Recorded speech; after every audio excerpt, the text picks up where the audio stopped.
Hello, welcome to this week's episode of Get the Fork Out. This week we have yacht chef Melissa Phair from Ireland, and we talk a lot of shit. That's what we do primarily.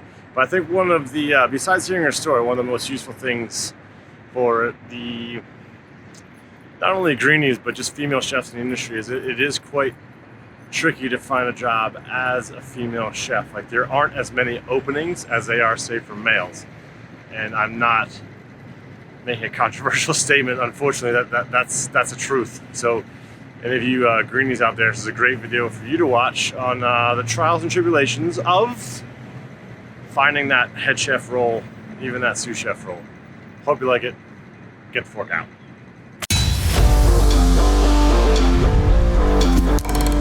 Get the fork out.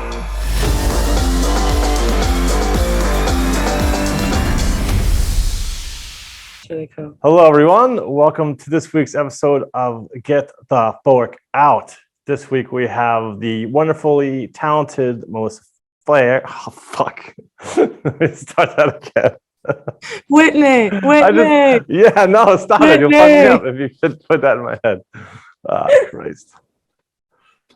Hello, everyone. Welcome to this week's episode of Get the Fork Out. This week we have Melissa Phair, the talented yacht chef, and she's going to give us a little background about her history with food, her history with the yachting industry, and welcome, Melissa. How are you? Thank you. I'm very good, thanks. How are you? I'm well. In sunny Stockholm, believe it or not. I am in sunny Antigua, and it's actually beautiful. Not that you can tell because we've got the blinds down, but it is sunny outside. I love Antigua.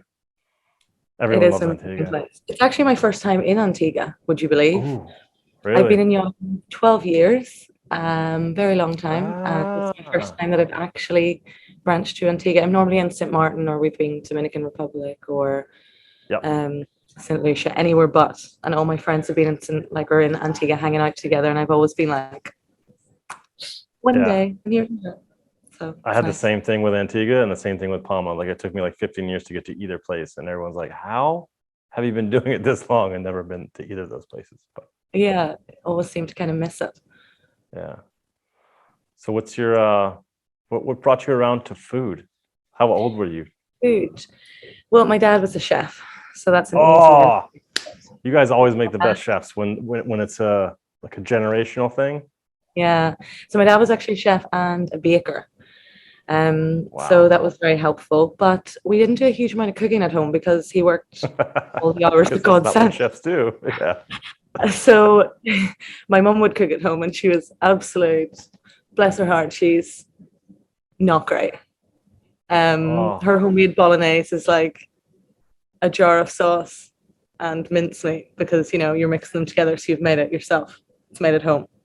So her food wasn't great, but I think maybe that inspired me to cook myself so that I could cook and eat better food myself. But yeah, when I was growing up, excuse me, I want to interrupt with a question. Did you go to work with your dad at all? Like, were you a daddy's girl? I was a daddy's girl, but I was really little when he was a baker. He worked from 2 a.m, so he was kind of already home when I'd be like heading to school. So and then when he was a chef, no, never. It wasn't really that kind of kitchen. You know what I mean? Most of them aren't that kind of kitchen. Yeah. My experience. We're not talking child friendly here. Yeah. No. Not a place for kids or young girls at that stage either, to be honest. But yeah, so fair enough. I grew up with cooking, loved food, but I went and done a maths degree. I did a degree in mathematical science, theoretical physics, and Spanish, and wanted to basically do international finance. So I graduated. Wow. Thought that was exactly what I wanted to do. I got offered a job with a derivative company in London, everything was set. And I met a boy, as you do, ruins everything. And he was like, let's just take a gap year and we'll go to the French Alps. You speak Spanish, you can learn how to speak French, and we'll see how it goes. And I was like, all right, that does sound good. So I moved to the French Alps with no French, no money, no job, nowhere to live. And I'd never really seen snow. So I bought a secondhand snowboard, a secondhand pair of boots, which were actually a size too big for me. I didn't realize how difficult that would be. Yeah, and moved to the French Alps. It was phenomenal. Amazing. Absolutely loved it. And I met this millionaire basically, and he had hurt his leg. All of his friends were out skiing, and I was like making cocktails and things for him, and recommending wine. And when I was at uni, just out of passion for it, I did my like WSET, all my wine certificates. I did my cocktail training. I just loved it. So before yachting, I had this whole hospitality background. So I met him, and he was like, "You know what? You'd be perfect on my yacht." And I was like, "I'm gonna be honest, mate. It sounds too fancy for me." And he was like, "Listen, here's my card. Have a think about it. See what you go." And well, the snow melted in April, so I As was it like, "What am does. I gonna do?" And I was like, "I don't think I want this banking job." So I deferred again. And I was like, I'll go banking. I'll just have one more season of fun. Um, yeah. So that lasted 2 years before I officially just turned down the job. But I went down to the south of France, went on Tibes, did the STCW course that people were talking about, and went dock walking. On my first day, I actually went on a Saturday. Bless my heart. I didn't know that, you got weekends off and stuff. I was like, these boats are very Funny you remember unresponsive.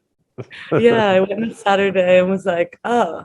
So I went again Monday morning, and I remember printing out my CVs. I was living in Biot, by the way, if you've anyone spent any Oh time yeah. in Biot. It's a caravan park. So I had no money again, living in Biot in a caravan.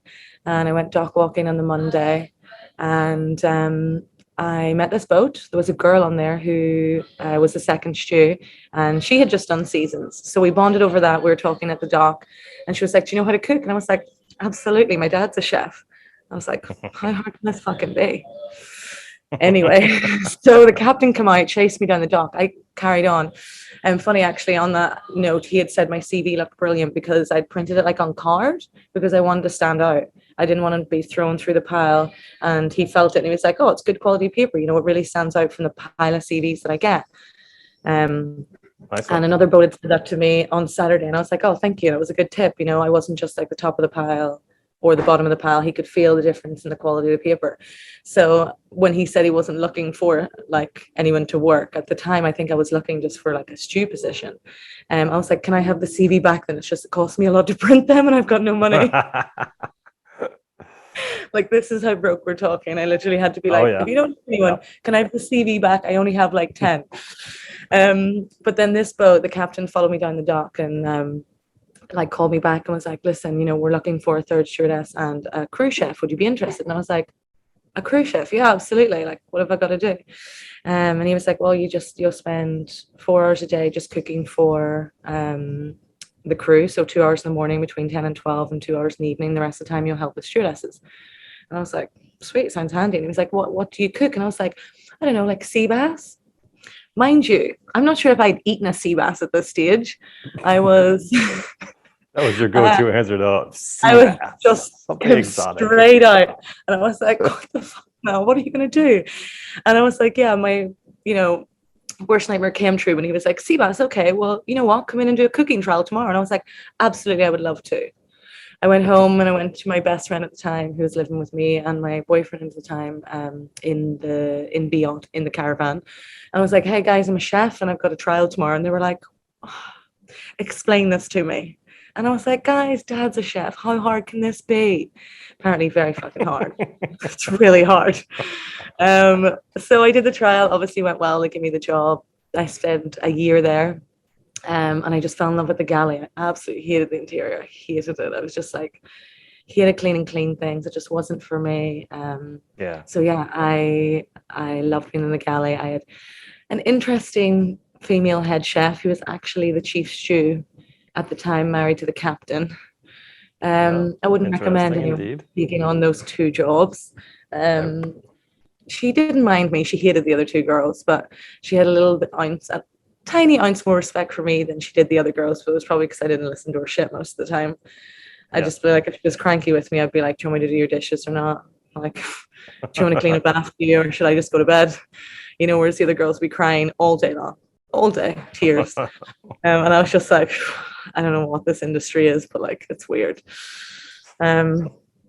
but yeah, I worked for her for a year, which was eye-opening. It was she'd come in and be like, "Is that my cheese?" And I'd be like, "Don't think so, mate." And she'd be like, "Are you sure?" And I was like, "Well, mine's Carrefour own brand mozzarella, and yours came from the provisioner. So I'd like to think that you'd maybe know the difference, because I can see the difference." Like, but there was shit that she'd say to me every day, and I'd be like, "Is this real life? Like, this doesn't remind me of my dad." Didn't we go over this yesterday and the day before? Yeah. Oh. So, but I did love it. And they asked me to stay on, and I was like, hell no. But I did a year there. I wanted to stick it out for the longevity. I did a year there and was like, do you know what? No one's going to take me seriously until I get some chef's qualifications. I mean, my father wasn't going to anyway. He was like, "You're such a cowboy. Like, I can't take you seriously." So I went back to I love that Dublin. he called you out. He's like, "No, Oh, don't all the do what you're time. doing now." Don't Yeah, do well, his this. only words to me was, "Don't be a chef. The hours are ridiculous. You'll have no family life, and the money's shit." And after university, I was like, "Dad, do you know what I think I might like to do? I think I might be a chef." And he was like, "But why? 4 years at university.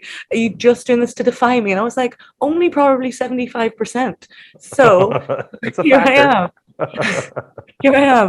So I went to chef school. I left yachting, went back to chef school. I did like a 4-month intensive course that would get me up to GNBQ2, I think, and then I had to do a short course to bring you up to like GNBQ3, I think, with What the do those UK. letters mean? I'm American, so grape. Oh, they're like grape.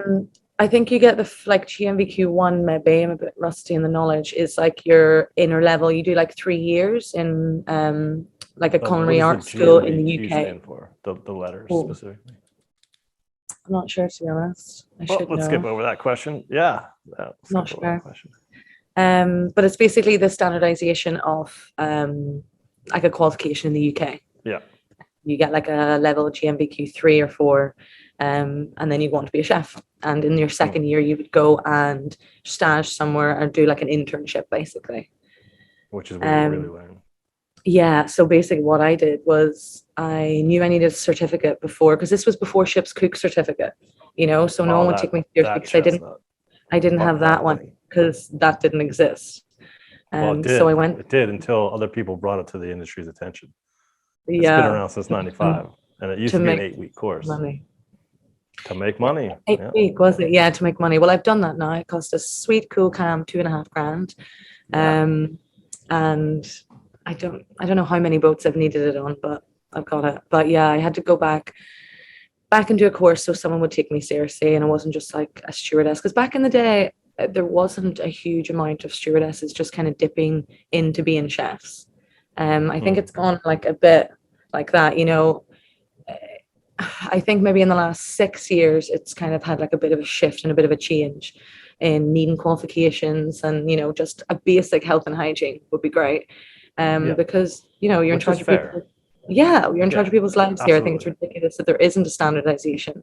It takes the piss like out of our accredit, like our credentials, basically. But yeah, so I went back, did the course, and worked for 6 months for free in 2 different Michelin star restaurants and 1 5-star hotel. And to be honest, I think that's how you do it. I was like, I know where I want to go. I was a bit older, like I'd been to uni. I was probably 21. So it's like, I know what I want and I know how to get there. So I need to work for free. That's what people do in this industry. So I worked for free in 2 different Michelin star restaurants in Dublin. I would stage there like every weekend, and a couple of places during the weeknights after culinary school. Then I would go up home at the weekends, which was like 3 hours away, and I'd do a 12-hour shift minimum in the 5-star hotel doing like banquets. They were doing weddings and everything, so I'd be doing like banquet breakfast. Like they had a 3 Rosette restaurant, so I was seeing, like, above all board, I was seeing them cater for 500 people to restaurants and how they did that, and I was seeing them how to do fine dining at a big scale. So if anything, I think that was the making of my career. In retrospect, I mean, I have my opinion on it, but did you gain more from the apprenticeships / stages than you did from the culinary school? 100%. You can't teach that. You're on the job. No. Like, I will always suggest that to my junior chefs or my sous chefs. I'll always suggest that. Like, and now I still do it now. I still stage to this day. Like every year. Like, only that we had coronavirus. My last stage was a couple of years ago in Mark Greenaway's in Edinburgh. Seen his book, absolutely loved it. I think he got best book in the world. Best book in the world. That's a thing. Yeah, I think it's like a Chinese book awards or something. He got best book in the world, like maybe 2019. And there was this past edition. Picturing And like it a was big kind of like heavyweight wrestling belt. Like this is the book of the world. he's an absolute G too. He's absolutely lovely. Like, so I could actually see him wearing one of those, waving a flag, being like, "Ooh, it's me." He's really sweet. But I emailed him, being like, "Doo-doo-doo, so I want to come into Edinburgh. Like, I've seen your book, absolutely loved it. There's a past edition that you do." And I had done it, and it was like black and like the black and not white, but like the black and the regular, like your yellow kind of color pasta. And I always made it with squid ink, and it was too bitter. It wasn't dark enough, and I was just like, it's just not right. Like, and his doesn't bleed kind of like mine does. Like, why is his so defined? I want to know how to make that better. So I was like, you make a pasta better than me. I'm coming in. And he was like, where are you? And I was like, oh, I'm in the Caribbean. He was like, I'm in Edinburgh. And I was like, I'm well aware. I'll see you Monday. Don't worry about it. He was like, okay. So Monday morning, I rocked up, knives and everything, turned up at like 7:30, and these two chefs that must have looked about 12 years old were like, who are you? I was like, I'm working here for the week. Nice to meet you. So just started. I just was like, what's the prep list? And I just started working.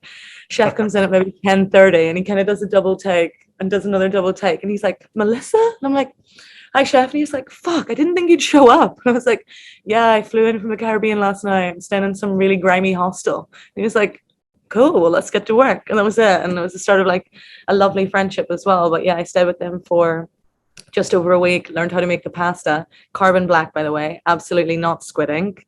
And I used carbon black to color it. And it just, yeah, it was game changer. And I was just little things like that change your entire repertoire of dishes and recipes, because you're just like, if you can see someone making it better, you can learn from someone, like go and learn, because it costs me much less to go work for free than it does to try and like sniff this information out of somewhere. No, like, I think to go back, I went to got a 2-year degree, associate's degree, culinary arts, and I don't recommend it to anyone. Like, if that's a shitload of money. You could live very cheaply in a nice city and work for free. Maybe they even pay you a little bit, but you could learn so much more. I'm blown away by the ingenuity of chefs. You know, like the different takes on stuff and the different, like, how to set up mise en place still mystifies me after 30 years. I'm always still looking at it like, oh, that's such a good idea. Like, I still get that kind of like fire when you see that little buzz like, from it when you see someone doing something else. I love that. That's you're like, so oh, clever, it's so efficient. time. So when you pick it up, you just got to do that. Because you don't lose quality. You know, that's the thing. It's like, but sometimes there's almost like an prep ounce versus of anger quality as well. Yeah, when you're just like, why didn't I think of that? You're like, I've been doing this for so many years. I set up a mise en place twice a day. How did I not think of that? Like, idiot. I did that. Did you see the yacht chefs, Chef Dean's, where he poached like 20 eggs at once? That was one of those moments where I'm just like, this is bullshit, because like I've been doing one at a time my whole career. So this is like decades in, and you just really fuck them all in at once. You spin the water, just go, and they all come out perfect all at the same time. To be fair, magic. I think he's probably done breakfast service in Australia, because I've done breakfast service in Australia. And as soon as you've done that and you're asked for 45 medium, soft, hard, semi, whatever, poached eggs in turmeric oil, you'll know how to poach 100 eggs at a time, because breakfast in Australia is a special kind of hell that I don't want anyone to have to go through. But you'll learn them skills quickly. Well, this is like, because it's like, normally I would just like, if I was doing for 100 or if they're 200, you just pre-poach and shock and have them ready. But then you're still trying to like get them all right in a clockwise fashion. And this is like, you take 20 eggs, you hold the lip of the bowl close to the water, you put them in, they're all done at the same time. Does he just empty the whole bowl of the eggs just straight in and swirl? He didn't learn in Australia. Someone I think told him, and then he tried it, blown away, filmed it, and then it's on one of his one of his archives, like his permanent stories. I can send you a link. Yeah. No, I haven't seen it. I'll give it a look. It's quite funny. Great. And then you can, because everyone's like, if you go to stay at someone's house, like, oh, show me how to poach eggs. I'm like, all right, do you want to know how to do 6 at once? Because that's what we're talking about, 4, 6, 8, whatever, for the home cooks. And it's like so fast, so easy. I did with I was working actually with one. What was his name? He had a Michelin star as well, and he poached them in a frying pan. He would poach them in a frying pan and Oh, stick just the a lid little on. bit of water, right? Yeah. Yeah, With a tiny bit of towel. water, and it'd still turn out perfect. I was like, oh, there's so many. And at that stage, this probably was about 10 years ago as well. And I was writing everything down, being like, great, now there's 12 ways to poach eggs. Like, I'm never going to learn anything.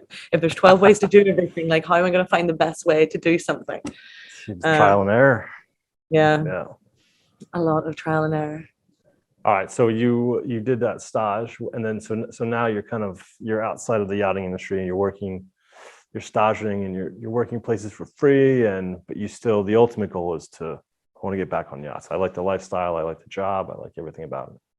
Yeah, absolutely. I mean, working on land is very different. It's very difficult. Like, Oh yeah. it's easy as a yacht chef to say, like, I can go there and stage and work for free, but I'd rather that the industry kind of tuck that away instead of not tuck it away, because I want people to have the benefits that I had, but more, I think, less school and more internships, I think would be really encouraged, because people that are working on land, like, or starting out as a chef, they don't have the money I have to be like, oh, I'll just work for free for a week. They don't have that extra Yeah. income to be like, they need to pay their rent, and Yeah. it's not 80 hours. You're Paycheck to working paycheck. 17, 18-hour days, paycheck to paycheck. And if you're not even getting a paycheck, like, how they expect it to learn? So the staging, yeah, it's glamorous for us, but I think for the industry as a whole, I would much prefer if it became more of a standardized internship for that.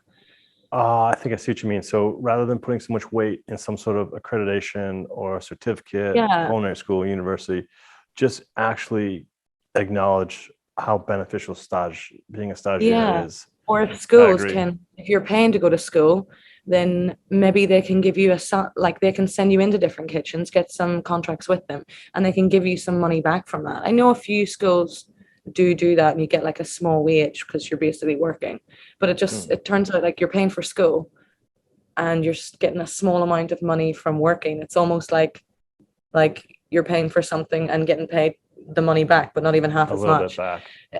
Like, yeah, it's a difficult concept, but I definitely think Now, that are you talking the about world could schools kind of inside work the on yachting this. industry? Are you talking No, about- I mean, like, schools in general, like culinary schools. Yeah. In the yachting industry, I mean, everything's geared towards money, because everyone has money, because we're paid well. So they Yeah. use that factor to kind of hold it against us. You know what I mean? You pay for Yeah, there's everything. always new ways to separate us from our money every year. New little things. You're like, oh, come on. Here, they're like, have you got this new ship's cook secondary tertiary course? Like, no, but do I need it? Because I'm pretty sure I can fry a steak, and I'm real busy today. I've got 12 crew, like 12 guests, 20 crew, whatever to feed. Like, I think I'm doing all right. But no, yeah, I was in the industry then. I suppose going back, I did those stages and stuff, and then I went back to the yachting industry. So that was back like 11, 12 years ago, and I got my first job as well, I guess my second job, because I've been in there a year. My first job after being qualified, I got on a 40-meter boat. I did a 9-week boss trip. It was absolute hell. It was with Oh no. horrible pig How many Russians. guests? I was a sole chef. There was only 8 guests and 1 dog. Enough. That That's I had to puree Wagyu beef for the dog. this little Chihuahua dog, bane of my life, bane of my existence. And I'd have to puree it for him, and then the evening he would have like a different Wagyu beef, and I was like, this dog's eating better than I am, and I don't like that. And then, yeah, they weren't nice owners. He'd come in the middle of the night and like get out his dry fish, and he'd always use my white pastry board, and he'd always grab my knives, and he'd just like smash this disgusting fish all around my galley. And the morning I wake up and be like, this can't be normal. And like they'd wanted like 3 desserts at a time at lunch and dinner, so I'd be making mad dessert prep. And then he started sticking his... That's hard enough as like a head chef, but even as a Oh, sous I chef, know. like, where do you He find started the time? sticking his hands in the dessert at night. He'd find them and he'd stick his hand in it, so I couldn't use it the next day. And I was What like, an asshole. I was like, this is nah. So I did like 9 weeks. So it was my first like proper, like, out on my own sole chef job, and I really wanted to get my food out there. But 9 weeks, I was like, I don't need to do this. This guy's a prick, Yeah, and my no one food's does. great. I'm off. And I literally said to the captain, I was like, I'm off. And he was like, what will we do to keep you? I was like, you couldn't pay me $1 million to stay in this boat. Like, I hate that man. I hate it here. So I was like, oh, what am I going to do now? So that kind of finished, because culinary school finished maybe midsummer, like maybe no, it would have been the end of September or something. So I was like, what am I going to do now? There isn't that many boats looking, because at the time, it was just like out to the Caribbean. I didn't have a B1, B2 visa. I got a job in the Alps. And that was when I was sous chef for Andrew, who had been head chef on Oh, XSB, like some McCartney. really big yachts. He is a good time. He's a good time. I actually learned a shitload from him, absolute loads. He, just his organization, he'd been working on massive yachts. He's such a chilled guy. He makes it look so easy. That's what was the difference. He made it look so easy. He was super organized. He was on top of it all. We ended up getting into such a rhythm that we had like, I think we might have had like 22 crew in the chalet. It was like, it was called Le Bergerie. It was changed over from the Michelin star restaurant Le Bergerie. And basically he had ran it so well that me and him didn't even work together anymore. He'd ski in the morning and I'd do the whole morning lunch service by myself and everything. He'd come in, I'd go skiing in the afternoon, and he'd do the whole dinner prep and everything. So we'd be cooking for don't know how many guests and like 22 crew, and we both just do it on our own because we had just had it in sync so well. I was like, this is great. That's amazing. I So worked he with really, him for like 4 years on Ecstasy. oh, 86 meter. amazing. Yeah. Legend. Love that dude. Absolute legend, yeah. So I actually learned a huge amount from him. We didn't even have that many guest trips, but just seeing how calm he was, seeing how well he organized it, seeing that he worked with me and not, as if I was beneath him. It was always like, well, what are we going to learn today, or what do you want to do, or what are we up to? It was always like a team thing. And I think that definitely gave me a good core, like morals, kind of, for setting my standard up for the galley, like moving forward for my sous chefs. Definitely. So we were there for 6 months, didn't die. If anyone else knows Andrew, they'll know that's a huge, huge accomplishment. Yeah. You went to the jungle. You went to the jungle. Deep into the jungle, and a lot of people don't make it back out. No, came back thriving. Yeah. So then I took another job. Then I took a sous chef job for 2.5 years, and that was the hardest time of my life. Like, Jesus. I cringe a little bit when I hear sous chef. Like, part of me just twitches. So I did it for 10 years. Yeah, it's that PTSD. Hurts so bad. Yeah, you're not doing your best food. You're just trying to stay alive. You can't. You're just floating. You're just. But what I had done was like an insane amount of prep before charters. I had like a library book full of like purees. So I would like flick through and it'd be labeled at the top and they'd all be vac packed in colors. I had like watercress, pea, and then you go down and I'd have like some kind of mango, and I'd flick down to like beetroot, and I had all these purees set up, all my powders dehydrated, like everything kind of done like back in the day. And because the boss would come on and be like, oh, dinner was nice tonight, but we prefer your food. You wouldn't mind just throwing us together something simple, like maybe like a 4 or 5 course tasting menu in the next 20 minutes. And I'd be like, absolutely, sir. And this happened all the time. So like after the second time, they'd go out and they were going out for dinner and then they wouldn't like it. Yeah. So I was like, I needed this prep. So I would be able to throw together, a pretty decent dinner because I just go straight in the freezer and be like, what have I got prep? Puree wise, pull things out, powders, things were ready. And I'd always have a mise en place of like my fish and meat prepped, whether it was going to get served to them that night when they came back or the next lunchtime. It didn't really matter, Stay a meal ahead always. Minimum. Had to be at least a meal ahead. So I think that's the only thing that saved me. But yeah, after the couple of years, I had continued staging and I just realized my food just wasn't up there. It wasn't where I wanted it to be. So I was like, I need another chef because I can't work from 5 a.m. baking my breads to like midnight and then guests coming back at 4 and wanting something else. And then me just being like, guess I'll stay up. It's time to do the bread. I just couldn't do it anymore. You just burning the candle at both ends. It's not nice. And the quality just isn't as good, Yeah. So I got a head chef job, which again wasn't easy to come by as a female head chef in the industry, to be honest. A female rotational head chef job feels like a unicorn of a job because if it's at a certain size, like I really like 75 meters, 80 meters. That's a sweet size. Yeah, but you don't really get your own cabin in those. I did in my last boat, which is great, but you don't often get your own cabin until you go to like 85 up to 100. So the cabins are changing out. The other head chef is 95% of the time a male. So they need another male head chef, or you're kind of uprooting half a boat to do it. Or you might be sharing with the sous chef, which might be a male. It's difficult. And then you have to kind of keep the whole team like that. So it didn't take me that long to find a female head chef job. It's taken me years to find a female rotational head chef job. Yeah, For well, there are those not that many rotational jobs, unfortunately, No, for all of us. it was difficult, but yeah, I'd interviewed my sous chef when I was on. I had a head chef position. Sorry, I had a head chef position. I wasn't a rotation, but I was a female head chef. Um, and I was interviewing for a sous chef, and I interviewed this girl, and she was saying,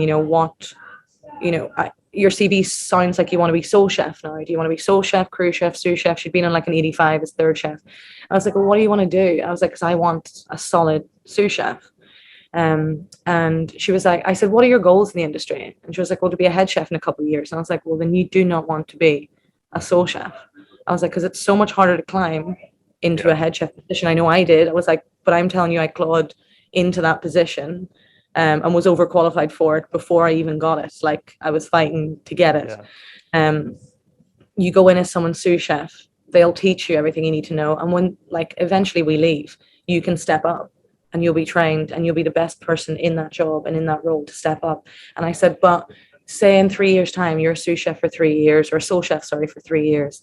And then you come onto a boat or you're looking for another position and I'm looking for another position, and we're on separate boats and I'm a head chef looking for a new head chef position and you're a sous chef looking for a head chef position. Who do you think they're going to hire? You or me? I was like, I'll have been head chef for 3, 5, 7 years. You'll have still never been head chef and you'll be looking for that job. And I was like, you're going to be in the same difficult position as you are today.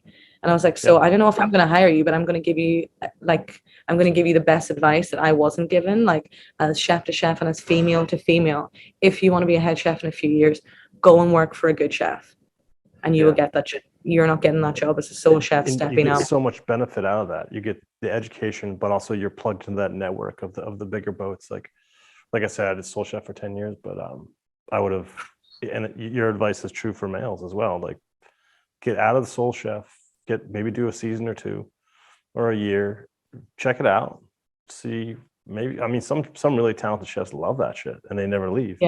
But then if you want to branch out, just go be a sous chef, minimum season, probably a year, but you'll learn so much more about provisioning, how to organize stuff with crew, kind of how politics work. Like it's massively important because I think people are always skittish of hiring a sous chef as a head chef for the first time. Yeah, because you don't really know like how they're going to manage crew, like how they're going to manage somebody else. Are they going to work in the galley? Are they going to work together as a team? Or are they going to still be this lone ranger rock star chef? It's hard. So instead of taking the risk, they just give the job to someone that's already a head chef. Why would they not?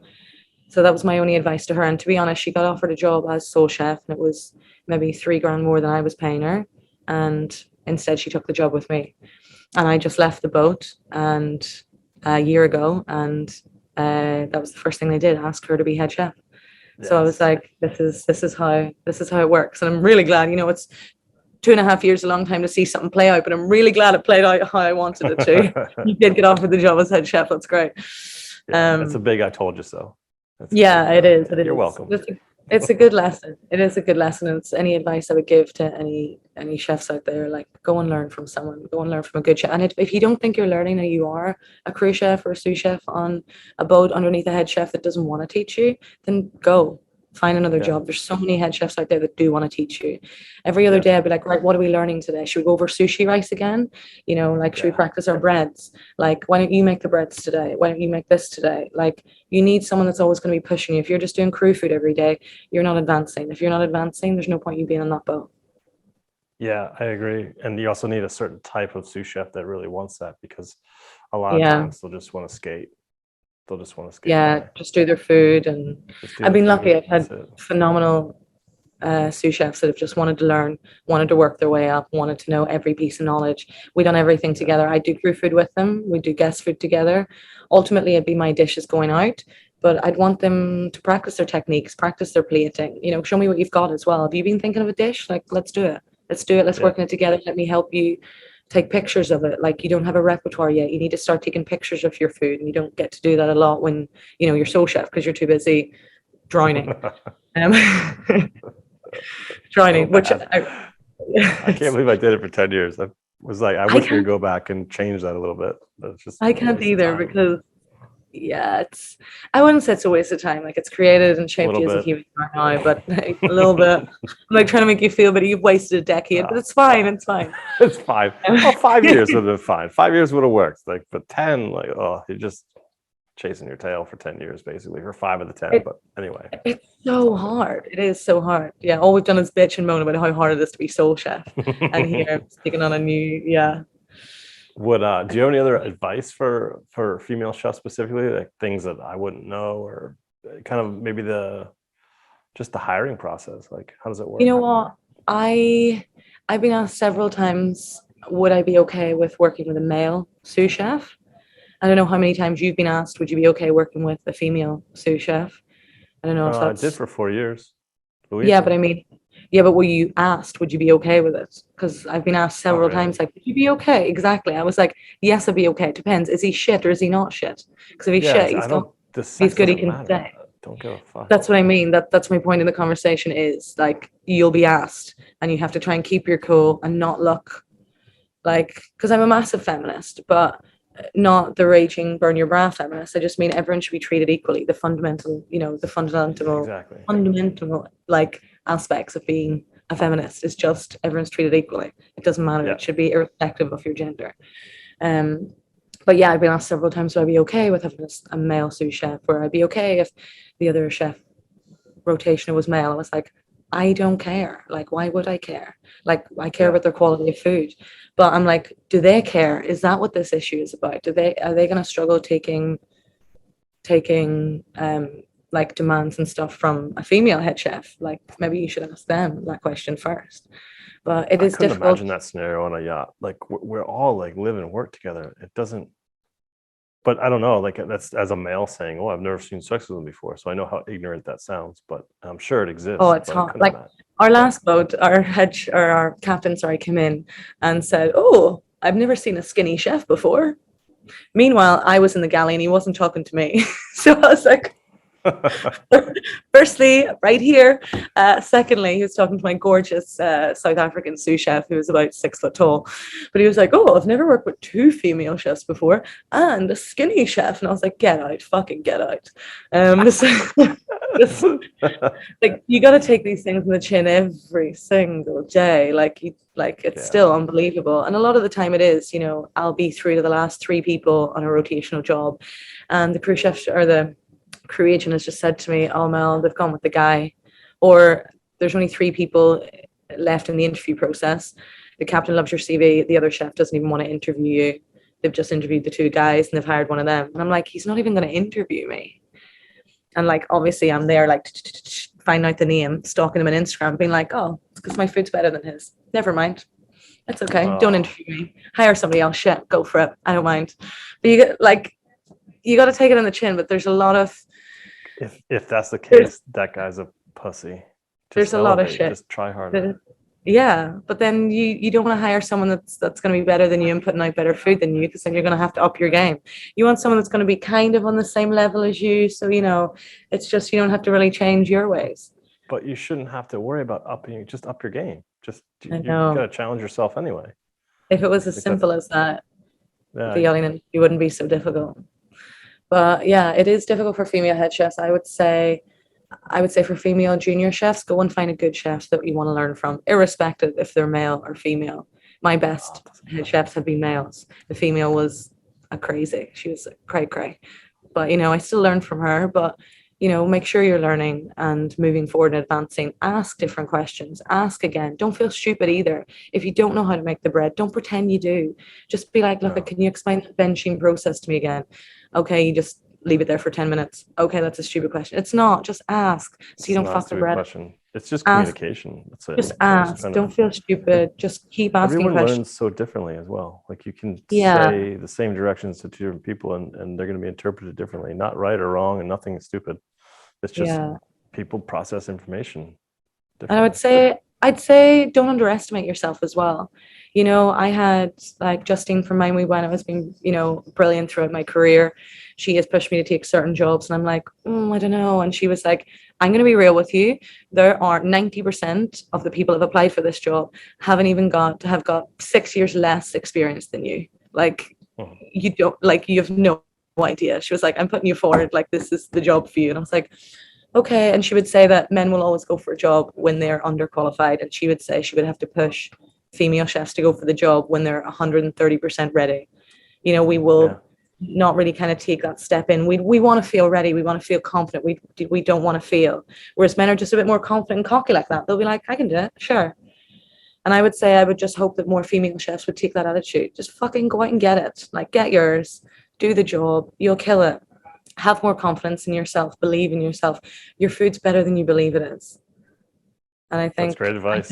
It's great advice. Yeah, I think a lot. And that applies to junior, male chefs as well. Like, your food's probably better than you think it is. There's a lot of grinding down in the industry. There's a lot of I think even the mental health aspect in the industry. You're working 17, 18-hour days. You're living like in the Big Brother house with everybody else. Like, you're exhausted. Like, it's weakening to the spirit. You'll start doing the same stuff every day, or you're just doing crew food. You'll start thinking like, am I good enough? Can I be head chef? Like, I'm exhausted. Could I do this every day? You'll start doubting yourself. And I think, there's a lot more like advocates now for like mental health and awareness and getting more rest in the industry. And I think that's brilliant because, gone are the days where it's like, I've worked harder than you today. I've worked longer than you. Like, I've had plates thrown at me. I've had stuff like knives thrown, pans thrown in different restaurants. I'm never going to do that. I'm never going to raise my voice. That stops at me. I'm not going to have that in my galley. Like, I want it to be a positive environment where people are having fun, they're learning, like they feel motivated, they want to come to work. Yeah, like I feel like laughter goes through all the way to the guests. Like, this is kind of just an unprovable hypothesis, but if you're laughing in the galley, if you're carrying on with either your second chef or third chef, fourth chef, the girls, doesn't matter, like that permeates into the crew mess, that permeates like up the stairs to the guests. Like, I really do think it comes across. You can definitely feel it through service as well. Yeah. And just working like with the service girls, I've worked with a couple of different boats and the chefs hadn't been as responsive. It was just like the girls will carry the food. Like, let them taste it. If you want them to have some interest in the food, like, let them taste the food. Let them, if they don't know what like a sabayon is, well then teach them. You're making it. Just tell them for 4 seconds. It's going to take you 4 seconds to tell them. You're not that busy and important. Let them taste the sabayon. Let them help you plate one day. Like, this isn't rocket science. Also, no one's going to die. It's just food, mate. It's just fucking food. Just like, if you can spread that positivity and the learning out to the girls, the Cheese Chew's going to want to show the junior girls as well. And everyone's going to be proud of your food carrying it upstairs. And they're going to have less chances of sticking their thumbs in the middle of it and writing their plates with their fingertips everywhere. I think if you can treat them with respect and give them the knowledge about the food, that filters through as well to the boss, because they're going to go to the guests and be like, oh, I know exactly what this is. This is this, and it kind of tastes like this. Isn't it beautiful? Chef, let me taste it an hour ago, when they were plating something up. And I think that's important because I don't often go up with my food to the guests. I'm not that chef. Like, if it's charter and they want to see me and I'm doing like a 10-course tasting menu, fine. But I don't come up every day being like, sponge guys, sponger today. Here we are having like, not for me. Like, no. I actually had one charter where I was like 4 days in and I come up to present something and the guest went, oh, I thought you were a big fat French man. And I was like, I mean, I met you.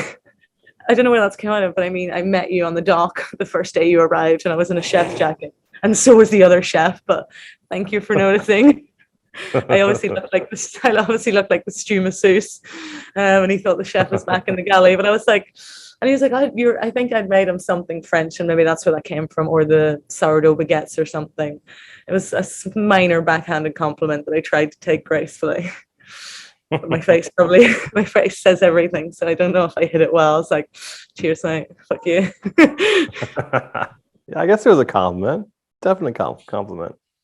Yeah. I think, I don't know, depending on your view on French. Indirect, but yeah, a compliment all the same. Yeah. What any other tips for maybe some of the greenies in the industry trying to get their first job as a chef? I mean, absolutely dock walk with high quality paper that feels almost like cardboard. I think that actually was great for me. Yeah, because they're flicking through a lot of CVs when they are just looking for someone green. They're looking at a lot of pictures. And if no one has experience, how are you going to stand out? It depends. Yeah. Like, I mean, you can always tell them you cook sea bass. It worked for me as well, even if you've never seen a sea bass. But I would say be proactive. Like, don't just apply to the agencies. Like, email the agencies. Ask, can you have a call with them? Like, when I was looking for my first, I think I told you before, I was looking for my first head chef job, and I had been working for Andrew. I had been a sous chef, and I wanted to step up. And obviously, I was stuck in that kind of sous chef category, where you're in the 50-meter boats, and they don't really want to look at you for any higher. And I think I just sent like an almost snotty email to Justine, being like, "Listen, I'm fucking good at what I do. You haven't considered me for any of these roles. I have applied for loads of roles. Nothing has happened. Tell me what the crack is." And she called me straight away. We spoke for like an hour and a half, and she was like, "Ballsy." But I mean, yeah, I've taken notice of you. Justine's like, awesome. I love Justine. Yeah, she's awesome. She's lovely, and such an advocate for female chefs that I really love it as well. Like, she's so motivating, like so positive. And yeah, so she was like, you know what, that was ballsy, but it's worked for you. You've got my attention. Let's get you in a big boat. And I was like, about time. But I would say just be proactive. Don't just apply, like talk to people and do stages in your free time. Like, get your skills up. What is going to differentiate you from someone else? And why do I want to hire you? Like, what can you actually bring to the table?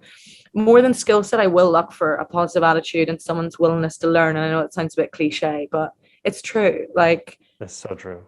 It's like, I can teach anyone anything. Like, as long as you know how to do it. At the very least, we can learn together. Like, let's figure this shit out. Like, exactly. But if you've got someone that just thinks they already know everything, they're not willing to learn, and they're not willing to do things your way, which it's not like it's my way or the highway. The sous chefs have come to me with so many more things that have enriched my life than I've known. They've taught me as much as I've taught them. Definitely. But if they're going to come in with this kind of attitude, like, it's just not going to work. You need to be flexible. No. Sometimes green's easier because, you can help shape them into a good chef. And then sometimes they're coming from a restaurant. Green. Have you? How bad was it? They've come from a restaurant lifestyle and... and they were 2 years older than me. And it was just like... just exactly what you just said. They already know everything, but they're still repeating the same stuff for the crew. The crew don't like the food. They're not listening. Like to have beers on charter. I'm just like, oh my God, like, you are unbelievable. Yeah. That's really my only bad story though. Honestly, there's just like the one.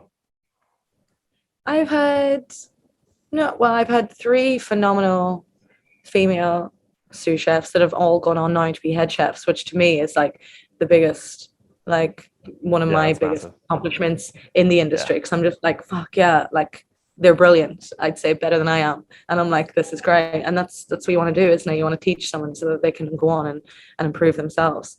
And half of the time as well, you are learning together in different things, because it's not a restaurant. You're going to be asked for Korean food, and I'm like, I haven't been to Korea, but here we go. I've been to Japan. Here we go. Close enough. Here we go. Yeah. Like, and when guests are asked for specific things, sometimes you don't know the answers. And I think that's a good lesson for other head chefs too. Like, don't pretend to know. Like, you don't need to be obnoxious enough to pretend you know all the answers. And your sous chef doesn't expect you to know everything. Like, just because you're in charge doesn't mean you know everything. Like, I think that has been a lesson to me, to be able to let down my guard and be like, I don't know how to make it, to be honest with you, but I'll look it up. Google it. Like, together. Figure it out. Yeah. But I think as soon as being a yacht chef is a lot of like pulling stuff out of your ass last minute too. Like, and that's why like I really appreciate charters, because I end up going down pathways in food I never would have gone down on my own. And I'm like, well, I kind of like it here. This is great. I like it. Yeah, I'll explore this a little bit more. Yeah, which is interesting. And that's the best part, I guess, about being a yacht chef as well. You've got the freedom to kind of cook what you want. You're not doing the same stuff in a restaurant every day. You've got generally the best produce or ingredients in the world, unless you're anchored off Antigua in the middle of nowhere. And you Caribbean in the winter is a little bit grim. Why these tomatoes taste like shit? Well, it's March. Yeah. It's March in the Northern Hemisphere. I'm not sure what you want from me. Yeah. Why are these strawberries not great? I mean, I've got two answers. One is polite, one is simple. But yeah, exactly. Like, I guess we're blessed to have all of this, this good produce and stuff, and get to make different things every day. Like, and challenge yourself every day. Like, that's great, because I love it. A lot of restaurant chefs, you burn out and you don't really get that opportunity to do. No. And you got to make $1 out of 30 cents if you're in charge. So we don't have that issue. So I give restaurant chefs a lot of props as well. I'm like, Oh, you mean this cooking thing is a business? Oh, that's Yeah. different. Yeah, you mean you're using pork neck every day for the next 5 weeks for staff meal. How many meals can you make out of that? Yeah, Yeah. it was rough. I worked in the opera house. I took a year out of yachting, like when I was 30, like 5 years ago, long time. Yeah, I 35 took a years year ago. out. Wow, you look great. Holy Thank you. shit. Thank you. It must be all the Botox. Yeah. No secrets here, Wow. team. No secrets. 35. 35 and thriving. Yeah. So when I was 30, I went to work in the opera house in Sydney. Well, it wasn't to go work in the opera house. I could get a student visa until I was like 31. I was like, I gotta go. So I basically turned up to Sydney, went into the opera house and handed them my CV. And they're like, sweet, can you start tomorrow? And I was like, whoa, I have nowhere to live. And they were like, what? And I was like, I only got here like yesterday. And they were like, okay, well, what about Friday? And I was like, 2.5 days to find somewhere to live. And I was like, okay. And I didn't want to miss the opportunity of working for like Peter Gilmore in the opera house. So I was like, I'll be there. So like ended up, I think, staying with a friend, working 17-hour days. I found somewhere to live. It's actually quite hard to find somewhere to live in the city centre in Sydney. So I could like Yeah, I walk can to work imagine. every day. That was It's really in work. expensive. Like Yeah. every city I think center in the world, it's brutal. I think I was paying maybe 430 a month. No, 430 a week. Sorry. Not including bills. Savage. In a shared house. I mean, it was kind of pimped. It That's a was lot. it was like the penthouse floor, and I did have a beautiful like ensuite and everything, but it was like half yachting, half land life. I didn't want to take away all of my luxuries, so we met halfway at a ridiculously expensive apartment, that I spent no time in because I worked 17-hour days in Peter Gilmore's, like all the time. Um, but it was phenomenal. We had like 35 chefs there, and within the first couple of days, I was put out into um, the tasting bar, which is actually inside the restaurant. So there's like one restaurant menu, and then there's a bar top, and everyone sits around there, and you like make all the food just like in front of them. Fun. And there was like, we had an oven there and a plancha and stuff like that. It was brilliant. And there was maybe 6 of us working there in that tiny space, which is difficult because it was maybe the size of like a yacht kitchen. And there was me and 5 Koreans, and we're just going for it. Like, Smashing. but it was brilliant. It's such a good experience. Like modern Australian food, like is just beautiful. I learned loads, but Yeah. every day, like you had to take turns doing staff food, and it was bleak. We had like ham hock that we'd cook off Great. for, like we were doing like this gourmet sausage roll, which was actually like the tits. It was really nice. We had it in like Yeah. a different like fermented, like 4 different fermented mushrooms, like dehydrated into like a powder and then rolled in it. It was beautiful. Wow. And then the pastry section would do beautiful fresh pastry for us, and we'd roll them in that. So we had like the ends of like ham hocks and stuff then to use for staff food. Staff food was always the most salty thing. There was no getting away from it. You didn't add any salt. It was just always the saltiest meal that you could ever Because it was possibly make. for fermentation, like 2%. Like I think it was more from like the like ham hocks and the heels and everything that we're using, that the chefs always wanted us to transform into this delicious gourmet meal for staff meal. So it was like every 2 days you just have like these big like melted hams, like just tiny dregs of it, and you're like, can I turn this into a spaghetti bolognese? And but the things like on that topic, the things that people came up with and the things that the chefs there came up with were like extraordinary. Like I was embarrassed then, because I was like, I've got to get good at this. Like I've got to get good at making something shit into something great. I was like, I can dig back into my uni days where I had like 40p to live on for a week and I lived on pasta pesto. I was like, but this is different. Like I need to make something with these ham hocks and with all these leftover tiny bits of like pork neck, and like I need to make it taste good. And also I'm gonna have to do that on top of my entire prep list, which is 4 days long. And you've got 3 hours to do it, and then you can work over your lunch. Like it's savage. It is savage. Like, and it's a good remember though. Like, it was a good refresher for me of why I am in yachting and kind of not back in restaurants. Like I would never go back to a Michelin star restaurant. Same. I mean, I don't have it in me. I don't have it in me to do like 20 hours a day anymore, fighting tooth and nail, and just get one cloth. But like we do long hours. We do 20 hours a day sometimes on the yacht too, but you get paid for it. Like the salary is a bit better where you just get paid. It's a million times better. Like I was on like just over minimum wage in Australia. which is a huge wage compared to what you get paid in the UK for chefs. But like I was working in the opera house. It wasn't a great salary. It was probably like a quarter of what I'm earning now. Like Yeah. it's a big cut, especially when you're It's paying significant. $4.30 a week for your rent and tax on top of that. Like it is significant. It's hard. But then you do that for a while and then you come back to yachting with loads of fresh ideas. And I guess that maybe a new appreciation for the industry to be like, this is Definitely. great. Like, oh my God, I get paid I so much money. Oh my God, like look at how clean everything is and how nice everything is. And look at all this produce. Like, should I make pork belly for the crew today? Like, you come in with like I a look at fresh like mind. winter. Like I grew up with 6 months of winter, so I like going back into winter as a tourist, just like I like staging because I go back into the restaurant industry where I'm from. Like that's 16 was the first time I worked in a restaurant, and I've never done anything since other than food and obviously yachts. But to go back as a tourist, as a stage, and then just like work your ass off for them, not getting paid, but the amount of shit you learn and techniques you pick up and all that, like almost what's that word, like kind of reminiscence of a different time, and you're just like, oh, it's just such a cool like the camaraderie and nostalgia. brotherhood. Yeah, nostalgia, that's the word. Yeah, it is nice. And then again, yeah, you get the nostalgia from that, and then the reality check when you come back to yachting. I would say if anyone's kind of getting burnt out from yachting, which is everyone, then I would recommend like just taking a little break. It's not going to do anything to your CV. Yes, everyone wants longevity, but if I see a gap in someone's CV and they're just going to say to me, listen, I was burnt out for a bit. The boat was getting too much. We changed captains. We changed 20 crew. And I was doing the same food for the American owners. I took a break and I went and worked on land. I'd be like, hired. The smartest decision Absolutely. you make, I Yeah. would say anyone's kind of struggling with that, take a break. Like there's a million jobs out there. You get another job again. Take a break, take a step back, evaluate what you actually want to do with your life.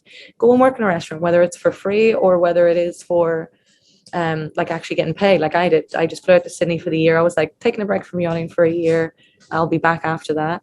And I came in with a new lease of life, a new repertoire of like menus, because I'd met like so many, like the Asian food there is phenomenal. And quickly after that, I went to train then in Tokyo and did like sashimi, sushi, Japanese grill, because I just had such a passion for it then, like amazing. And then you come back with this whole other skill set and whole other mindset. And I think you're just like a better all-rounded person, and like mentally you're better at what you're going to be doing. And I think that is really important, I suppose, an aspect for people to hear. Like if you're struggling, if you're feeling burnt out, go, leave. Don't say I'll wait it out to the next paycheck. Like even if it's mid-season, like I know that a lot of people wouldn't want to hear this. I'm sure captains and crew agents don't want to hear this, but if you're struggling mid-season, you're burnt out, just fucking go, man. Just go. It's better for you. It's better for your mental health, and it'll be better for everybody else in the long run. Like there's so many of us out there, so many chefs that will be ready to step into your job. The boat will be fine. You will not. The boat will be fine. You'll get another job straight away whenever you're ready to get the job. Like, yeah, let's say. That's why I think rotation is so helpful in terms of burnout. Like you've a lot more free time for other projects, stages, traveling, of course, eating, of course. But yeah, I think rotation for me is just, I think it keeps a lot of people in the industry longer as well. A lot of good people that have the experience and have the time in. And they're just like, well, look, I can't do 10 months on a boat. I just can't. Don't want to. No. My last job was 10 months. I only got 2 months off a year. And then I tried to leave, and then the boss offered me more. Like it's always the golden handcuffs or something else. He actually flew me to Japan and paid for my entire course. So like that was sick. And a ridiculous amount of money. The course itself, I think, is about 15 grand or something, and I think it was about the same. Just the Sushi Academy. Yeah, and then I did the sashimi and the Japanese grill, and did a ramen course, and I think it was just the price of the accommodation probably matched the price of the course. I was staying in Ginza, right beside where it is. Like, and I was staying in like an apart hotel where it was serviced. It was beautiful. He was like, "Yeah, stay wherever you like. Stay somewhere nice. Don't be slumming it." And I was like, okay, but like, so basically I was just staying in an apartment in a hotel, bawling. And it was like 3 seconds to school every day, which was phenomenal because most people were like, yeah, it was great. Like every day I just walk to the market and be like, wow, I'm in Japan. And living in Ginza was just every day, like just a new adventure, like just beautiful. But yeah, like I think that's been written into a lot of contracts more and more now, like the educational term. And if it's not, Yeah. you can also approach your captain and say, listen, like, is there a budget? Is there any kind of funding for, for progression and education? And I think, again, not to beat on about it, but, us women don't really ask for a lot as well. We've given a hot contract and we're probably grateful enough to be given our female head chef rotational job, or our, maybe our first head chef job in the industry or whatever it is. But it doesn't hurt to ask. It really doesn't hurt to ask. No, it doesn't. I'm not going to go against you, like all this when people are like, oh, you only want to know what the salary is, you're not interested in the position. Bullshit. Of course you want to know what the salary is. It's a huge taker on the position. When crew agents are like, oh, we don't know the salary just yet, but it's going to be a competitive one. Well, I want to know it. It is important, but it's not an issue to ask these questions. Do you have this in place for education? Do you have a bonus scheme in place? Is it going to come in every year? Like what, is there any other benefits apart from my salary and my holiday? It's going to be discussing the package. There's nothing wrong with that at all. No, and I would definitely say like a lot of, how much am I selling my time for? Yeah.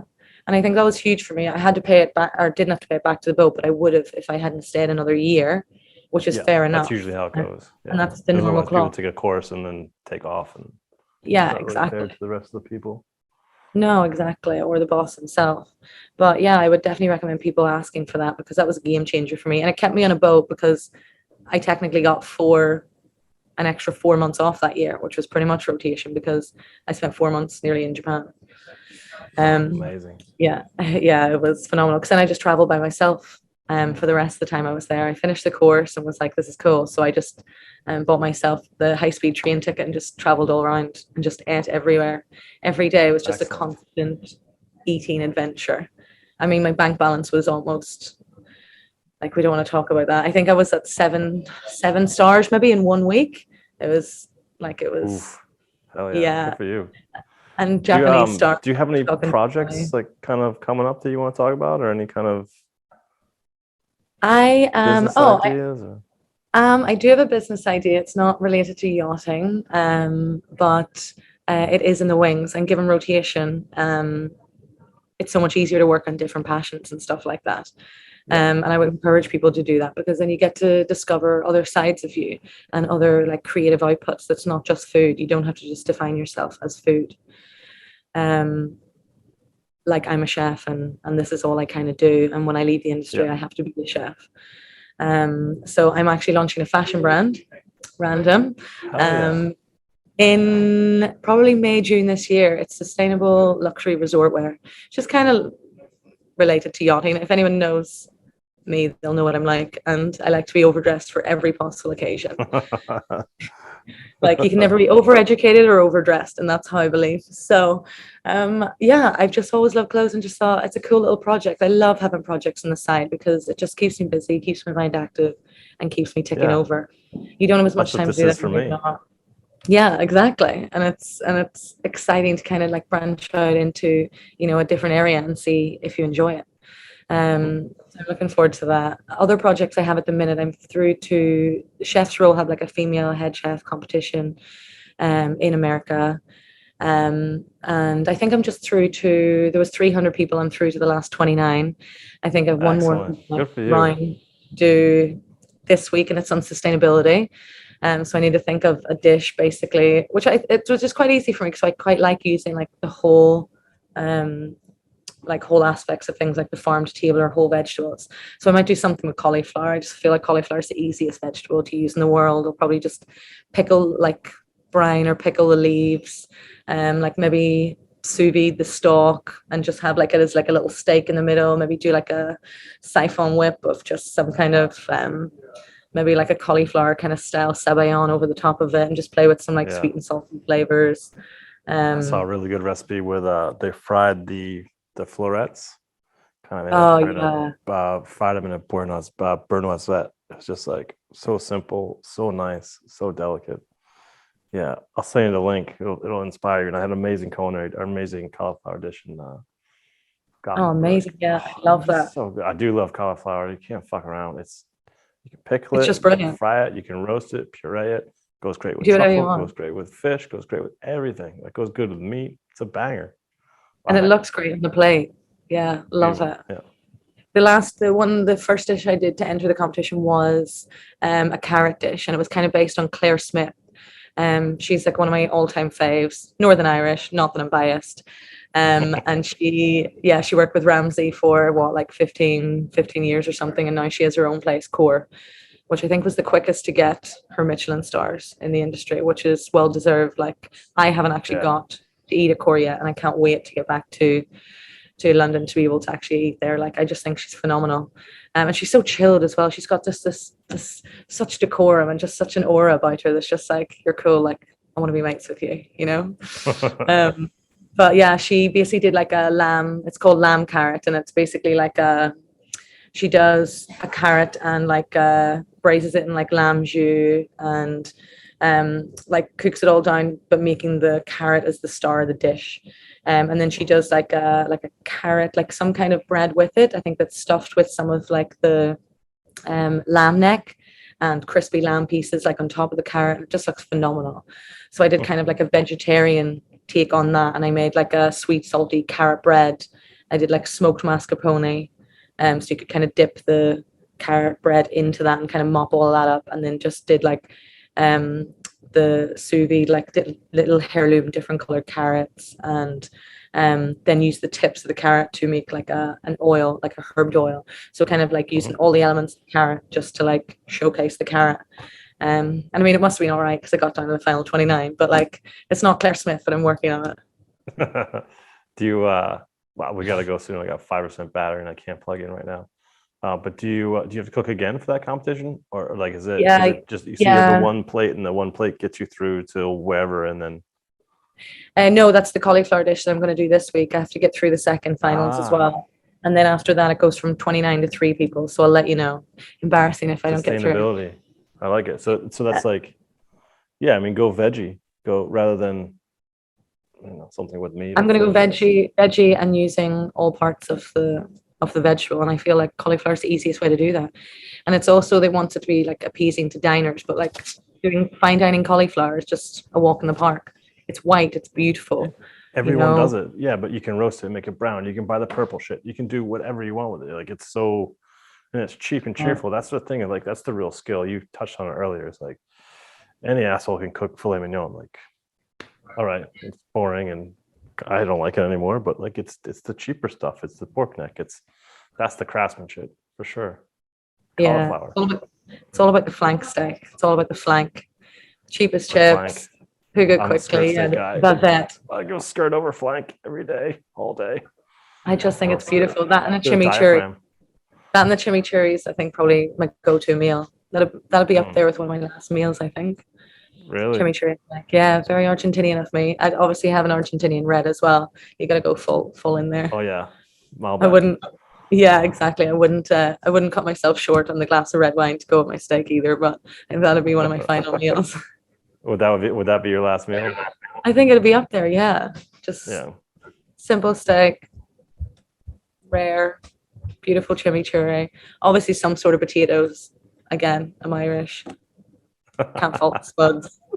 You can take the girl out of Ireland, but you can't take Ireland out of the girl, But yeah, I think that's what I'd go for. Hell yeah. Yeah, I don't know about my last meal.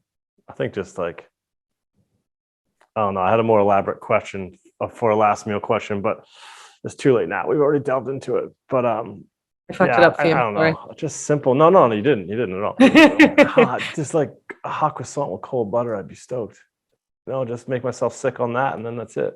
Like, give me like 12 of those, and then off. Take me, yeah.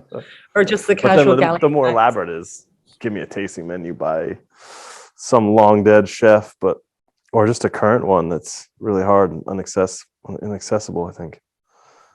Yeah, don't know. We'll catch back up on it. Yeah, we should. But I'm gonna let you go. I got 3%. We're dying fast here. Dying fast in the sun. We're dying fast, and I've got some cruise food to throw out today. I better go. You say throw out? Yeah, no, we'll actually throw out as in get out to the kids. Oh, I gotcha. I thought it was weekend food. You're like, oh, fucking bin food. Here we go. Awesome. No, we're Thursday, mate. Weekend food has been thrown out a long time ago. I don't know. I thought maybe you got off a trip. I don't know. Yeah, I'm like, no, I promise I follow all health and safety standard procedure. Okay, well, it was Food lovely triggers talking me. to you. Thank you Yeah. for having me. You are very welcome. Yeah, thanks for coming on this episode of Get the Fork Out, Melissa. And we'll be in touch. Awesome to catch up with you. Absolutely. Speak soon. Bye-bye. See ya. Bye. I hope you liked that episode with Melissa Phair, a little crack up. And I hope that was useful to the female chef industry, maybe more so the greenies, but I think in general, I think it's tougher. It's just a different game out there for you guys. So respect and appreciation your way. Next week on Get the Fork Out, we have Danny Davies, another yacht chef, and he has a cookbook out with another one on the way. He's got a new podcast out, and we talk about those two things and his time in Afghanistan, doing massive amounts of people, like food on grand scale for the military. Really interesting dude, done a lot of cool things in his life for education and philanthropy. Just a great guy. I hope you enjoy that episode. Coming up, I'll Get the Fuck Out.